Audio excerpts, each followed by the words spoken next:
Bonjour à tous, c'est Laurence pour Dionaissance. Alors aujourd'hui, je viens discuter de l'émission qui a été diffusée en l'occurrence pour la journée mondiale de sensibilisation à l'autisme et qui était diffusée sur France 5 qui s'appelait L'autisme, mon enfant, ma bataille. Alors je voudrais vous donner mon point de vue et je vais en profiter pour l'étayer et également vous transmettre de l'énergie positive. Alors j'ai visualisé tout le reportage en replay, donc dans un moment que j'avais choisi où tout allait bien, avec envie de le voir, avec la curiosité de savoir ce qui allait se dire. Alors déjà, j'aimerais remercier toutes les personnes qui ont participé à faire ce reportage, tous les parents, toutes les familles, tous les enfants concernés qui ont pu témoigner de leur quotidien, de leurs facilités, de leurs difficultés, de leurs envies, de leurs spécificités. Un grand merci à vous tous. Ensuite, j'aimerais transmettre un message ici déjà aux personnes autistes elles-mêmes, aux personnes à comportement autistique. Bravo pour ce que vous êtes, bravo pour l'énergie que vous déployez pour vivre, bravo aussi pour votre spontanéité, votre générosité, bravo pour votre honnêteté. Bravo pour votre envie de découvrir le monde et votre envie d'essayer de partager votre enthousiasme avec autrui. Ensuite, j'adresse ici un message aux familles de ces enfants à comportement autistique. Alors là, déjà, je vous remercie pour votre honnêteté également, mais surtout, je vous félicite pour les démarches entreprises, l'énergie que vous mettez dans ce parcours. Et j'aimerais vous transmettre mon positionnement bien plus positif qui est de changer l'usage des mots et de changer de regard. Oui, la situation quotidienne n'est pas simple. Oui, vous pouvez avoir été très surpris. Vous pouvez être en présence d'un enfant qui n'a pas les comportements auxquels vous vous attendiez, auxquels la société aimerait qu'il réponde. Mais vos enfants, ils sont là. Vos enfants, ils vous aiment. Et vos enfants, ils aiment la vie. Et avant tout enfant, neurotypique ou atypique, a envie de vivre, a besoin de vivre, et il est surtout plein de ressources positives. Et c'est-à-dire que le regard d'un enfant autiste, c'est génial sur le monde, parce que c'est une perception sensible, c'est une perception honnête, c'est une perception remplie de générosité. Derrière mes mots, j'aimerais que ce que je souhaiterais vous faire comprendre, ce que je souhaiterais vous transmettre, c'est qu'il ne faut pas culpabiliser d'avoir eu un enfant autiste, il ne faut pas culpabiliser de ne pas forcément tout comprendre, il ne faut pas être frustré qu'il ne soit pas neurotypique, qu'il n'ait pas le comportement attendu partout, parce que c'est génial quelque part d'avoir un enfant qui a un comportement autistique. Il est différent, mais il est riche de sincérité, et ces enfants, ils méritent, tout comme les enfants neurotypiques, d'avoir droit à tout. Alors certes, ils mériteraient d'avoir droit à une scolarité, il faudrait encore que la scolarité y soit adaptée. Et justement, là, je reviens avec les termes autisme et scolarité, parce que j'ai cru comprendre dans le discours de beaucoup de parents que parce que leur enfant n'avait pas de place à l'école, c'était terrible pour eux. C'était un cataclysme, c'était une épreuve, c'était une difficulté, c'était une injustice, c'était violent pour les parents et peut-être pour les enfants. Et là, j'ai envie de vous proposer de vous tourner vers un autre champ des possibles. L'école n'est pas une obligation en France. L'instruction l'est, mais pour l'instant, l'école ne l'est pas encore. D'une part. Ensuite, vos enfants, ils ont toujours appris. Bien avant l'âge des 3 ans où on mettait les enfants à l'école maternelle et des 6 ans où on mettait les enfants à la primaire, vos enfants apprenaient déjà. Il suffit de se replonger quelques années en arrière au début de la vie. Entre leur naissance et leurs 3 ans, ils apprennent plein de choses, les enfants. Ils apprennent à se déplacer, ils apprennent à parler, ils apprennent à comprendre. Alors oui, effectivement, certains enfants qui ont des comportements autistiques ne sauront peut-être pas verbaliser. Ça ne veut pas dire qu'ils n'ont pas compris, ça ne veut pas dire qu'ils ne sont pas intéressants. De mon côté, je communique avec des bébés par des images, non pas parce qu'ils ont un comportement autistique, mais tout simplement parce que je communique avec eux dès qu'ils peuvent comprendre ce que je voudrais leur transmettre et dès qu'eux ont envie de me transmettre quelque chose, bien avant qu'ils aient la capacité physiologique de parler, d'avoir l'élocution et d'avoir la parole. Donc ces moyens de communication non verbaux, ils ne sont pas exclusivement pour les personnes à comportement autistique. D'autre part, le langage verbal, certes, c'est quelque chose qui est régulièrement utilisé, et qui est censé être génial. Mais en même temps, si justement vous faites le lien à l'école, le langage verbal qui est censé être utilisé, on leur demande les 3 quarts du temps de ne pas s'en servir pour être en silence ou de chuchoter. Donc là encore, percevons la vie autrement. C'est pas parce qu'on ne parle pas qu'on ne communique pas. Il reste les regards, il reste les supports visuels, il reste le monde interactif. On a de la chance, si vous m'écoutez là, c'est que vous avez accès à Internet et à de l'interactif. À l'heure actuelle, on peut communiquer par de l'interactif d'une manière bien plus simple, bien plus adaptée. J'aimerais également dire que justement, ces enfants à comportement autistique, ils ne sont pas handicapés. Et je n'aime vraiment pas entendre ce mot « mon enfant est handicapé »,« cette personne est handicapée ». Et là, je vais vous citer des mots de ma professeure de cadre politique et juridique et social, quand j'étais en BTS en économie sociale et familiale en 2008. Donc ça va faire déjà 12-13 ans bientôt. Elle nous disait bien, les personnes ne sont pas handicapées. Elles sont en situation de handicap quand le milieu ne leur permet pas de s'épanouir avec leurs compétences et leurs spécificités. Et bien sûr, vos personnes à comportement autistique, elles ne sont pas forcément handicapées. Oui, probablement qu'il y a dans leur développement des choses qui les limitent. Mais probablement et très certainement, il y a également dans leur développement des choses pour lesquelles elles sont douées, excellemment douées. Et du coup, au lieu de renforcer le côté « oh là là, on ne fait pas ça, oh là là, ils n'arrivent pas à ça », allons de l'avant et soutenons tout leur progrès. Et là encore, oui, l'école pourrait aider si elle était inclusive, ce serait génial. S'ils avaient les moyens matériels, financiers et humains, ce serait merveilleux. Mais s'ils ne les ont pas et si vos enfants ne sont pas scolarisés, ce n'est pas le drame. Il y a moyen d'accompagner son enfant autrement. Et on l'a vu dans cette émission grâce à des mamans. Par exemple, je pense des mamans qui leur faisaient apprendre les lettres, l'écriture, la gestuelle. Il y a plein d'autres moyens d'apprendre que l'école de l'éducation nationale. Il y a effectivement les écoles alternatives, mais il y a l'instruction en famille. L'instruction en famille, ça peut être quelque chose de génial, qui s'adapte à leur rythme, qui s'adapte à leur goût, qui s'adapte à leur performance. À côté de ça, ça ne veut pas dire que vous, en tant qu'adulte, vous devez tout sacrifier. Oui, il y a une organisation à trouver, mais c'est possible.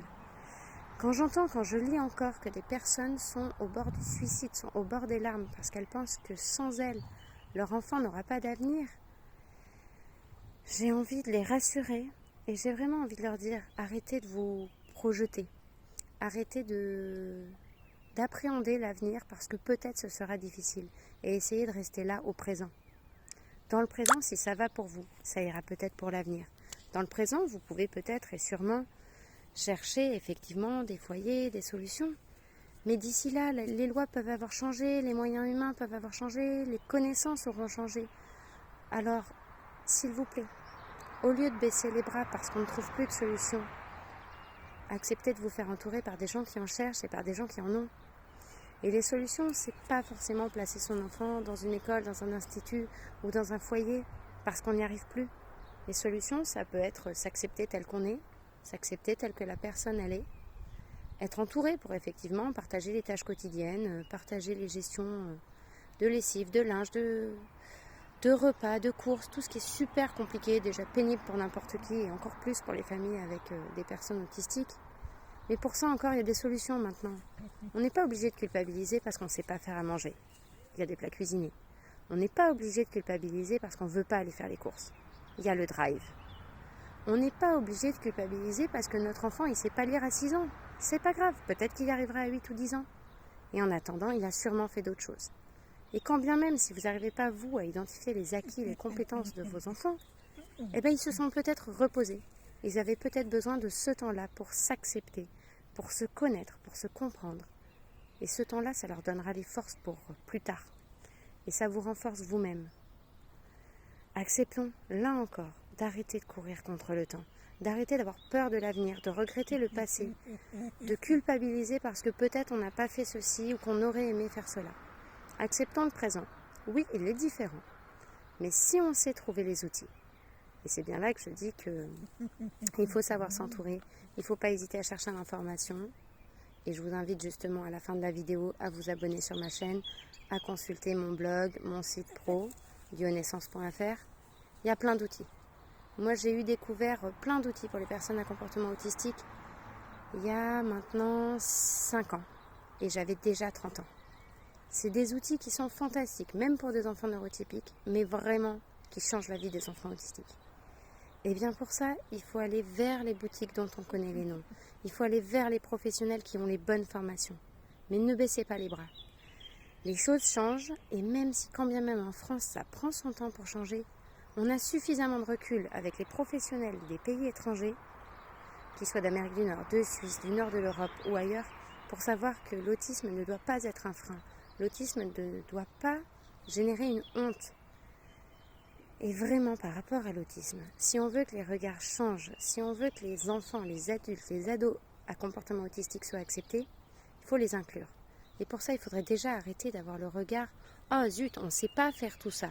Oh zut, vraiment j'aurais dû avoir droit à ça. » Non, allons plutôt de l'avant et allons plutôt, je dirais pas prouver, mais plutôt titiller la curiosité des gens pour qu'ils aient envie de comprendre en quoi ces personnes autistiques, elles sont géniales. C'est-à-dire que plutôt que de verbaliser les problèmes, bah oui, c'est pas encore se déplacer, donc j'aurais besoin de ça. Effectivement, ça, c'est-à-dire à la MDA, la maison de l'autisme, la maison de l'autonomie, c'est son boulot, elle a des professionnels, et probablement, si vous avez des droits, vous les obtiendrez. Mais aux autres gens, à votre famille, à vos amis, à la personne autistique elle-même, c'est pas ce qu'elle sait pas faire qu'il faut lui dire. C'est tout ce qu'elle sait déjà faire, c'est tout ce dont elle pourrait rêver de faire. Et il faut s'accrocher, il faut se communiquer avec les neurosciences et organiser le quotidien clairement, ça peut tout changer.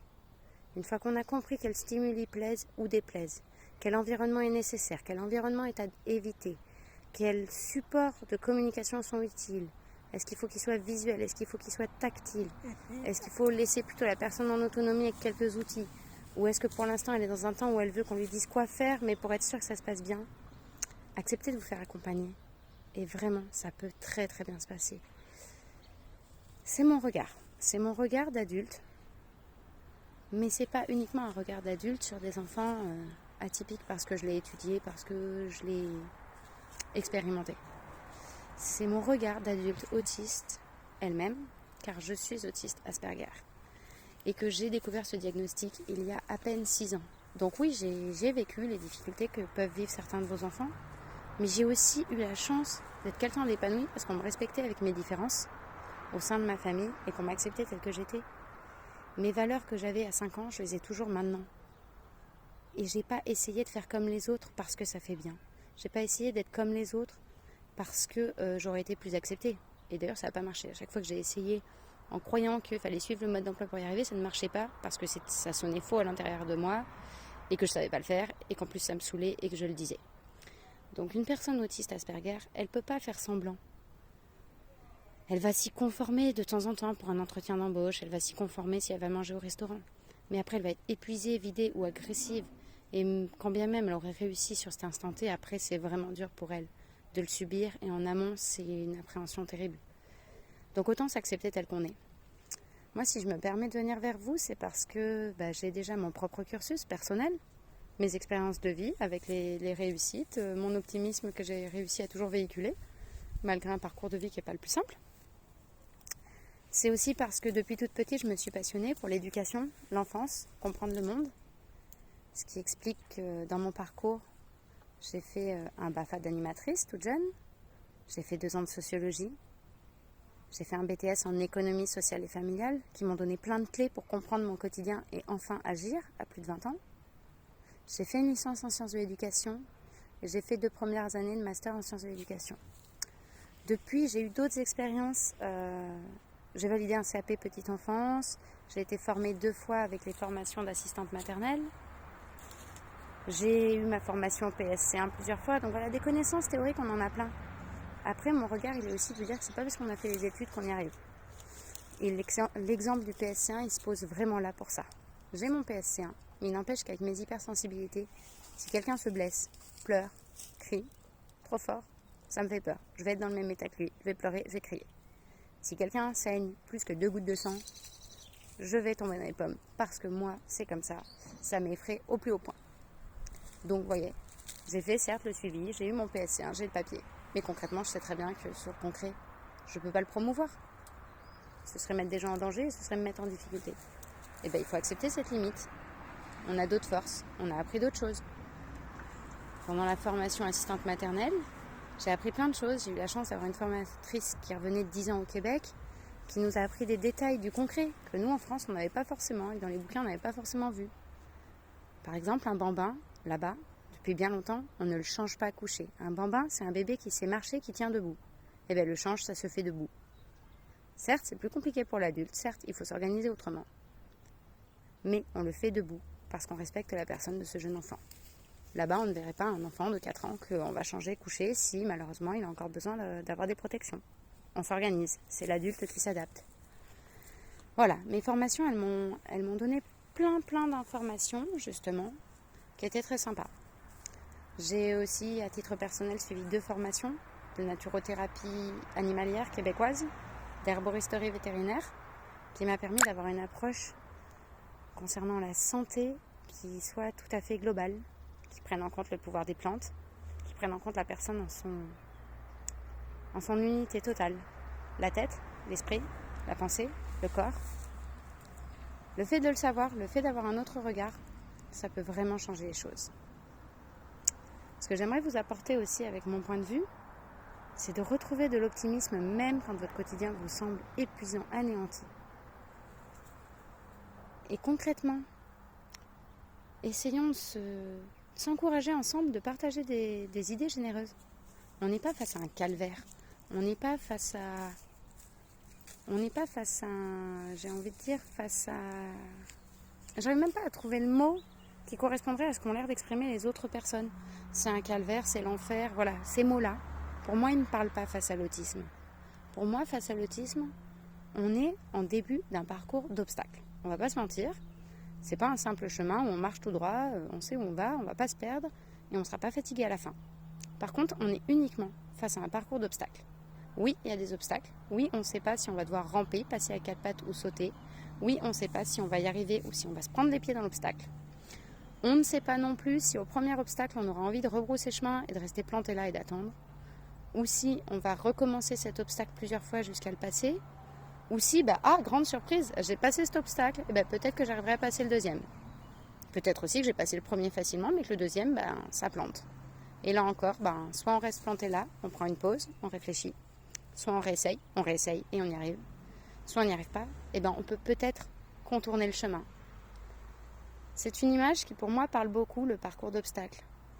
Quand je pense autisme et quand je repense à l'émission, j'entends par exemple la scolarité. Si à un instant T, la scolarité c'est un obstacle. L'enfant y est mal à l'aise, ou l'enfant n'a pas été accepté, ou l'enfant a été refusé du système. Soit on organise la scolarité autrement, dans un autre établissement, avec d'autres professionnels, en connaissant les textes et nos droits, et peut-être que ça ira bien. Soit on contourne cet obstacle.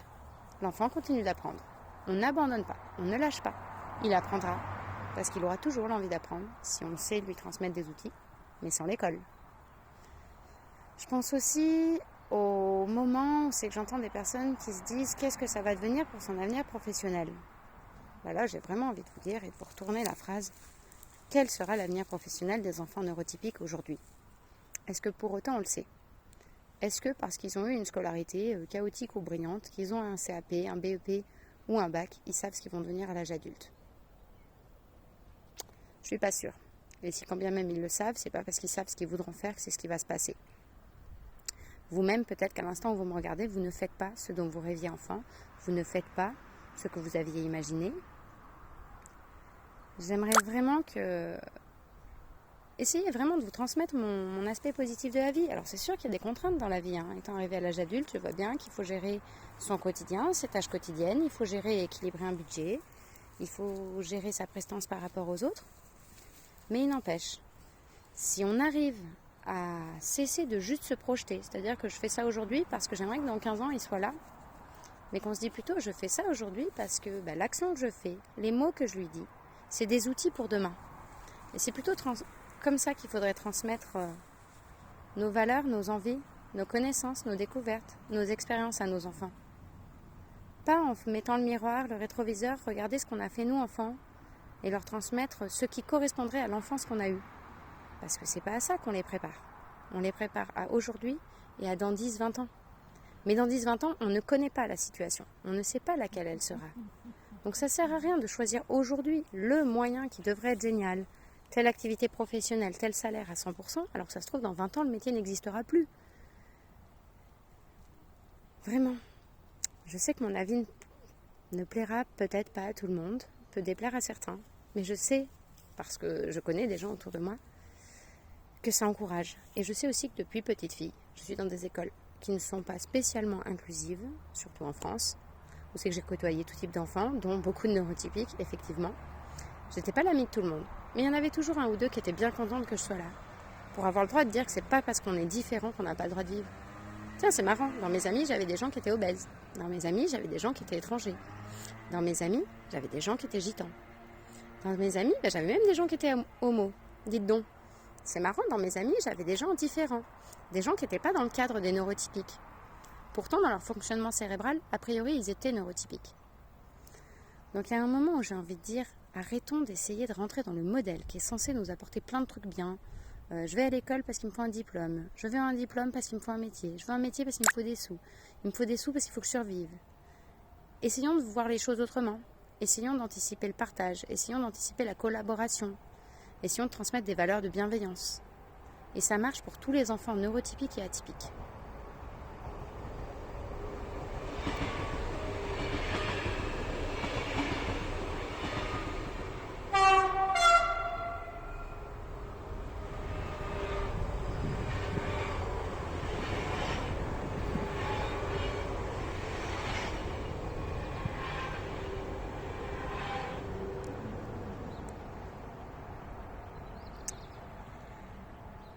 Encore un grand merci à toutes les personnes qui ont participé à ce documentaire, à ce témoignage. Un grand merci à la journaliste. Bravo à tous. Cette petite vidéo, c'était pas pour vous décourager, pas pour vous dire que vous avez eu tort ou que vous avez fait faux. Chacun fait ce qu'il peut, avec les moyens dont il dispose. Mais c'était vraiment pour vous encourager. Il y a des moyens positifs qui existent. Si on est plusieurs à les partager, on les aura à temps. Entre-temps, je vous souhaite bon courage. Vous êtes peut-être devant un parcours d'obstacles. Vous êtes peut-être même, ce que je dirais, au milieu d'un rond-point parcours d'obstacles. C'est-à-dire que déjà qu'il y a plein d'obstacles, il faut gérer plusieurs directions en même temps. La formation, le logement, l'équipement. Donc il y a plein de parcours d'obstacles et en plus c'est dans différents sens. Que fais-je ? C'est justement parce que ça peut être complexe qu'être accompagné est une très bonne idée. Je vous souhaite une très très bonne journée. Je vous invite à me suivre sur les réseaux sociaux. Donc vous pourrez retrouver Duo Naissance sur Facebook. J'ai une page, il y a un groupe sur LinkedIn. Vous retrouvez mon blog sur lequel je vous balance toutes les actus qui pourraient vous intéresser. Et ce blog est hébergé sur mon site complet duonaissance.fr. Le coaching en périnatalité et parentalité, c'est mon choix. C'est mon envie professionnelle. Clairement, je ne l'ai pas choisi parce que c'est rentable. D'ailleurs, pour l'instant, ça ne l'est pas du tout. Mais c'est avec plaisir, c'est avec entrain, c'est avec optimisme que je le fais. Pour rendre service aux gens et parce que ça me fait plaisir de partager des connaissances et des expériences qui seront agréables à d'autres. Je vous souhaite une très bonne journée. N'hésitez pas à me suivre. Profitez-en pour liker ce que je fais, partager. Plus on sera nombreux à se transmettre les informations, plus elles iront aux personnes concernées. Et même si vous n'êtes pas concerné, vous avez le droit de vous informer. Même si vos amis ne sont ni concernés et n'ont pas franchement l'impression d'avoir besoin d'être informés, plus ils seront informés, plus ce sera utile à tout le monde et pas qu'à eux-mêmes. Bonne journée, c'était Laurence pour Duo Naissance.